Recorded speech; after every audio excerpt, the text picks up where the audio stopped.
splendid day. I normally say the opposite. Thank you for fighting your way through the rain to come to this meeting. But thank you for foregoing the sun for coming to this meeting. My comrade and I, Asif Khan, are going to lead off this meeting.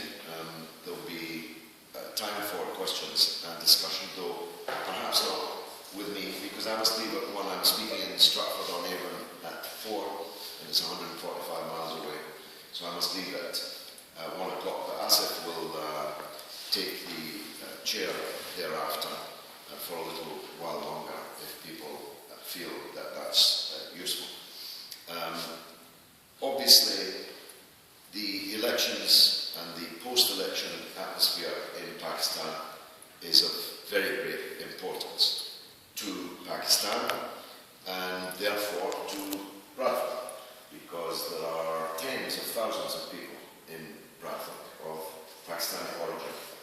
There are therefore hundreds of thousands of relatives of people in Bradford in Pakistan, and so the future of the state, of the federation in Pakistan is of both domestic and international importance. So I thought it would be good, especially as I'm involved in some of the post-election issues, to have this discussion, and I hope that you find it valuable. Just a quick bit of background for those who don't know. I have very long involvement with the people of Pakistan, both there and here. Over many decades, I hold the 2 highest civil awards in Pakistan, the Hilal-e-Quaid-e-Azam and the Hilal-e-Pakistan. The first for my work on the restoration of democracy in Pakistan in the 1980s, after the long and brutal dictatorship of General Zia-ul-Haq. And the second for my work on Kashmir, and some of my comrades in this room, together with me, will be heading for Kashmir in September from Bradford with a convoy to Kashmir to highlight the issues, the occupation there. And so I know that on both these counts, there's a great deal of interest in the constituency and in the city as a whole. But on the first of them, the restoration of democracy, it's important, therefore, for me to record my absolute delight that for the very first time in Pakistan's entire history, our government survived for an entire 5-year term. That's really saying something, and is one of the main problems in Pakistan. There is no government ever survived 5 years in Pakistan.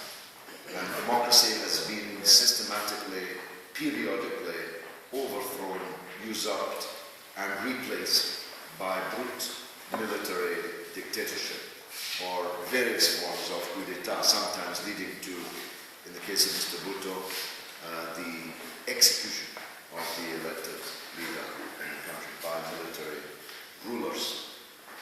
So it's good that Pakistan had an election at all.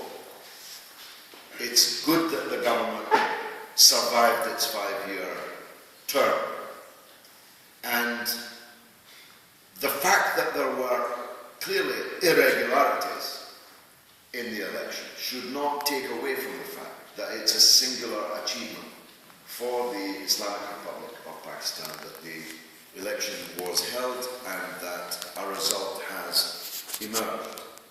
We all have different calibrations to make on how significant the irregularities were. Asif is with Imran Khan's party, PTI. They have very trenchant criticisms of the way that voting took place, especially in certain constituencies, in the Punjab and in Karachi, in Defence and Clifton, in particular within Karachi. I, myself, cannot vouch or otherwise for those. I wasn't there, and I don't have the detailed knowledge on the ground to say that this constituency or that constituency was rigged. But if they were rigged, I wouldn't be surprised, because rigging of ballots in Pakistani elections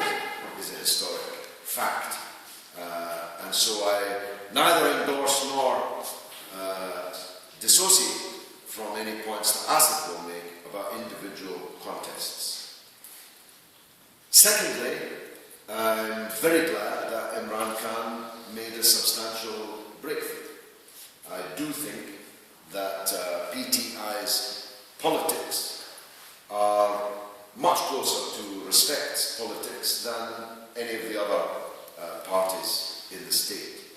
I did not intervene or interfere in Pakistan's elections. I did not ask people to vote for this party or that. I believe that that would be improper. After all, Pakistan is an independent, sovereign country, although its sovereignty is regularly impinged, which is one of the issues that I'll come to in a minute. But I am glad, I'm entitled to say, after the results, to see that Imran Khan's party has gone from 0 to, I think, 32 seats, and it might be 33 when the final counting minority and women's seats, etc., come to pass. I'm sorry that the Pakistan People's Party, with which I have a very long and historic relationship, particularly with the late Benazir Bhutto, who was my friend for 30 years.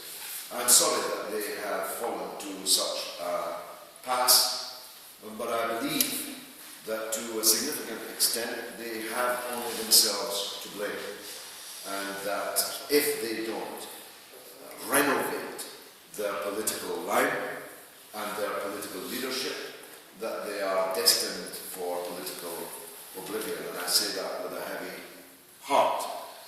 I think that a new generation of leaders in the Pakistan People's Party are required.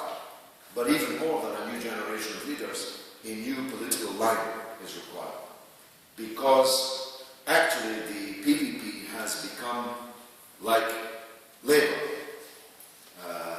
Labour was once Labour, became New Labour, became non-Labour, ended up anti-Labour.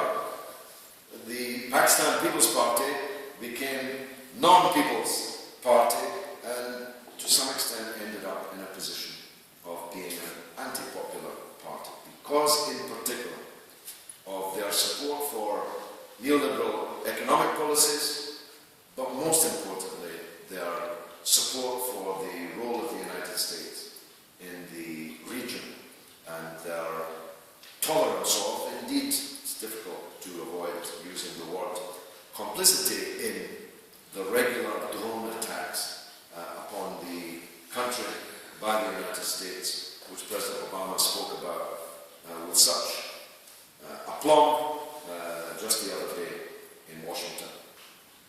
Those drone attacks have created a tremendous wave of radicalization, fanaticization, the growth of the Pakistan Taliban, terrorism in the state, and so on.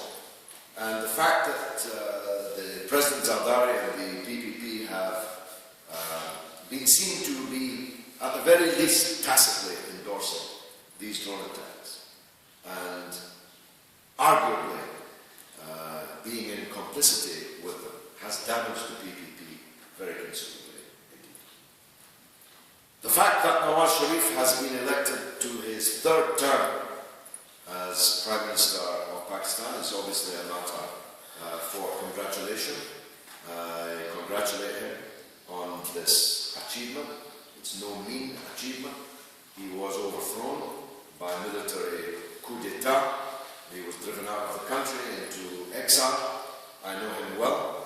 I know his brother, who's in charge of Punjab, very well, and I know his capacity. But I don't believe that his political life is going to flourish either. I hope to be pleasantly surprised. I note the positive differences between his stand, for example, on the drone attacks and on the role of the United States in the region. In general, is better than the line of the Pakistan People's Party. I note that his stance in defense of Pakistani sovereignty is better than the line of the Pakistan People's Party. And I say that with a heavy heart. True. But these are internal Pakistan political calculations, and they will have to, in the end, be worked through by the people inside Pakistan. No doubt there's influence from Pakistanis outside. But they're not my business. They're of my business only in as much as a lover of Pakistan and its people. I have a right to a point of view. But what the democratic choices of the Pakistani people are concerned is their business. What is our business, and my business as a British parliamentarian, is the role of my country, our country, Britain, in relation to Pakistan, which leads me to the main burden of my remarks. Many of you will have seen the speech I gave in Parliament some 7 years ago on the activities in London of the leadership of the MQM, which stood in the elections. Its vote significantly fell. Its share of the vote significantly fell, but its seats gained in Pakistan remained, I think, exactly the same. So the MQM is an important player, an important factor in Pakistani politics. And that's a matter also for the people of Pakistan. But their party is controlled from London by remote control, by political exile, by the name of Altaf Hussain. And you can consult YouTube for the speech I gave some 7 years ago on this matter. And there it would have rested. It was not my intention to again raise the issue of Altaf and the MQM and his activities in London. It was not my intention at all. Until it was brought to my attention that in the wake of the elections, when protesters gathered in Karachi to protest against what they believed to be, whether true or not, ballot rigging and intimidation and distortion of the electoral process in Clifton and in defence, two districts I know very well, Altaf Hussain appeared on television from London threatening the protesters with mass murder. And this is an open and shut case. You can see his lips moving. You can hear the threats being made. And when this was brought to my attention, I had no choice but to again raise the matter with the Prime Minister and with the Home Secretary and with the Commissioner of the Metropolitan Police. Because you cannot be in the middle of a war on terror. You cannot be sending British soldiers all over the world to fight against terrorism whilst tolerating in your own capital city someone who is clearly organising terrorism in a friendly country in the great city of Karachi. This point I made forcibly to the Foreign Secretary, Mr. Haig. I made in writing to Theresa May, the Home Secretary, in writing to the Prime Minister, David Cameron, and in writing and on the telephone to the Metropolitan Police. Something like 10,000 people complained to the Metropolitan Police about this series of broadcasts now. Then it was one, now it's a series of broadcasts.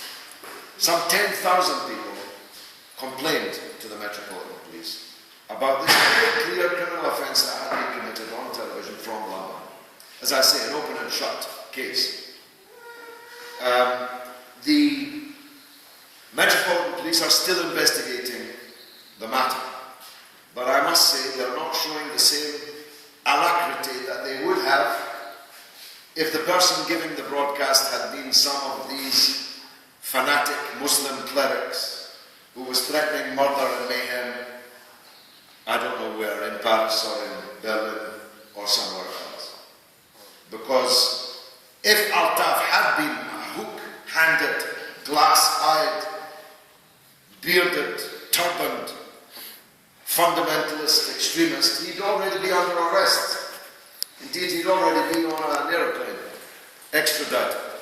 And we all know that to be true. So the question is, why has Altaf Hussein not been arrested? Why is he still being allowed daily to broadcast? And the deeper question is why he was given British citizenship in the first place. I have no problem with him being given political asylum. How can I? I've fought for political asylum for thousands of people over the last 25 years. If someone is not able to practice politics in their country for fear of persecution, it's good that Britain gives them political asylum. But you don't have to give them citizenship, and you certainly don't have to allow them to coordinate criminal activities from London, but which take place in Pakistan, and which kill, I think we just did the calculation, at least 3 people every single day in Karachi. That's 20 people a week, 80 people a month, year after year after year.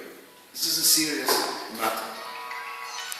The government have issued, our government has issued holding replies on the issue of citizenship, holding replies on the issue of Altaf Hussein's ongoing activities. The police are still considering the matter. But I have lost confidence in anything happening on this front from the British state. I've lost confidence in it because I have come to the view that it's useful for the British government, it's useful for the British state to have Altaf Hussein in London. It's a card of influence in the events on the ground in Pakistan. They would say, well, as long as he's in London, we've at least got some handle on him. But I believe that may only be part of the truth. I believe there's increasing reason to speculate that the British government, and it wasn't this government, by the way, that gave him the citizenship, it was Tony Blair's government, that British governments in general have an interest in being able to play the Altaf Hussein MQM card in Pakistan. That's my suspicion. I can't prove it, but the circumstantial evidence of his continued impunity, legal and political impunity, leads me to that conclusion. So, I have decided to launch a private prosecution of Altaf Hussein for involvement in acts of terrorism, murder and mayhem in Karachi. And I'm meeting with barristers in London in the coming week. We will establish a legal fighting fund to pay for the legal process. And all of that information will be supplied to everyone who's interested in it in the course of the next week or so.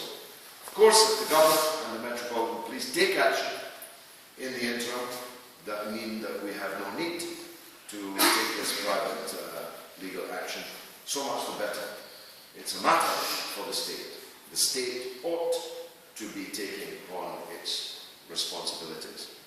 But if they do not, then it will fall to us as private individuals to do so. And anyone interested in that case is, of course, welcome. One thing I cannot accept is that the double standard of the British state threatening people all over the world. If they don't stop terrorism in their country, the British and American armies will come and get them. One thing I can't accept is that some people are deported to the United States, extradited to the United States to face trial on the slimmest, in some cases non-existent, evidence under the new extradition treaty.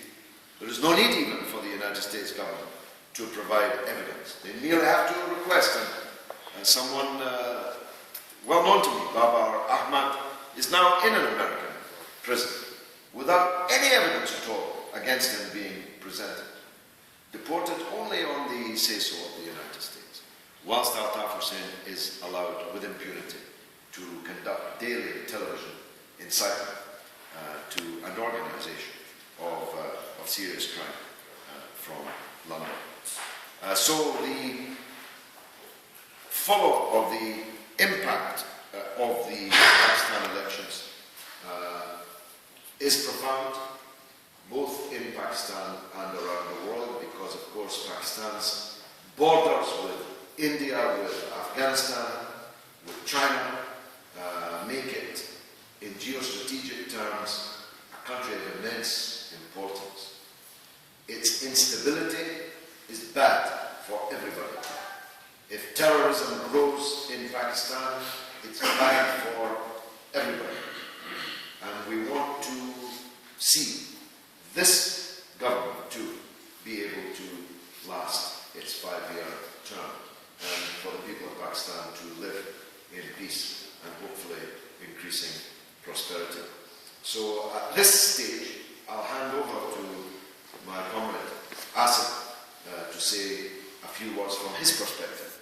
Although we are comrades in respect, he is specifically here to speak for the PTI.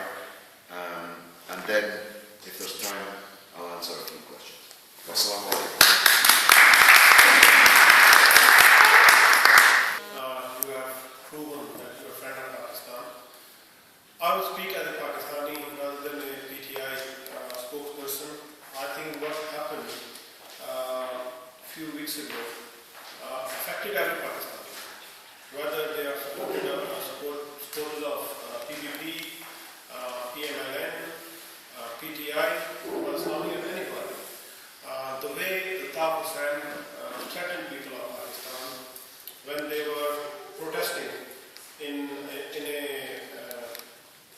a big venue in Karachi, and he clearly told them that I will save their resource. And he threatened Pakistani media, he threatened political workers, and then those threats were carried out. And unfortunately, PTI was the victim, because PTI was the one party who was standing up against his oppression, against the threats, and against his plan to destabilize Pakistan.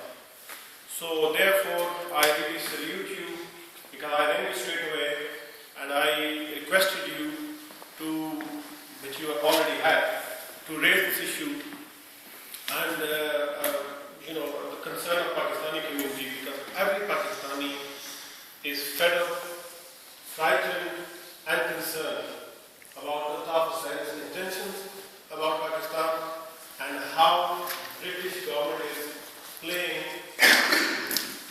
We have suspicion, because we know Karachi is an authority port.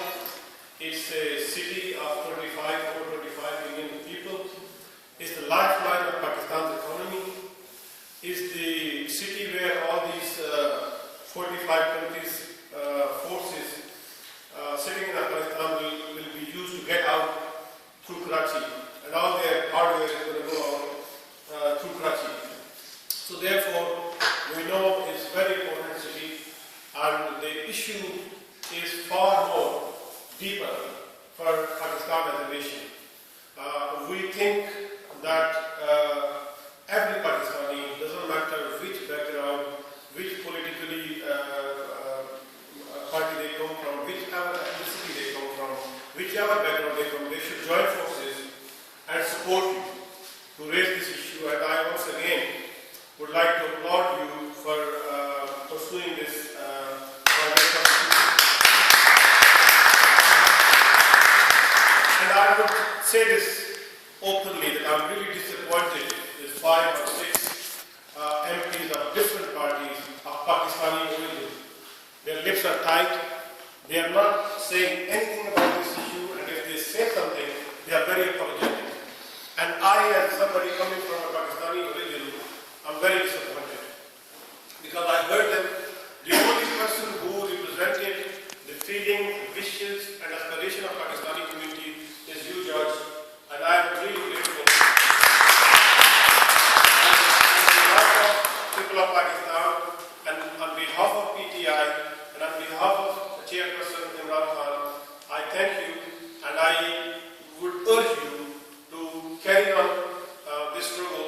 And you will not only getting support, but you'll be getting lots of prayers, and you'll be getting lot of support from people of Pakistan, because I spoke to many people in Pakistan, and they were really concerned. My own family is in Karachi, and two of my young nephews were there when they were threatened.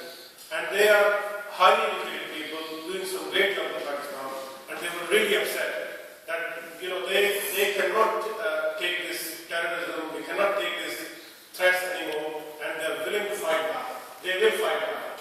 And I would like to say to everybody sitting here to please carry on. This time it was different because people did stand up in Karachi.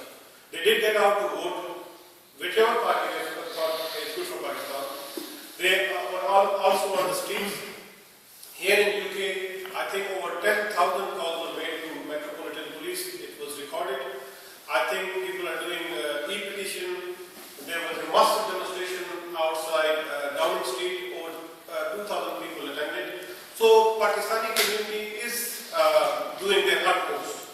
But on the other hand, we need British politicians to keep raising this issue, and we need to force whatever we can do to the British government to make sure they get rid of this terrorist from London, so people in Pakistan can live a dignified and peaceful life. Thank you very much.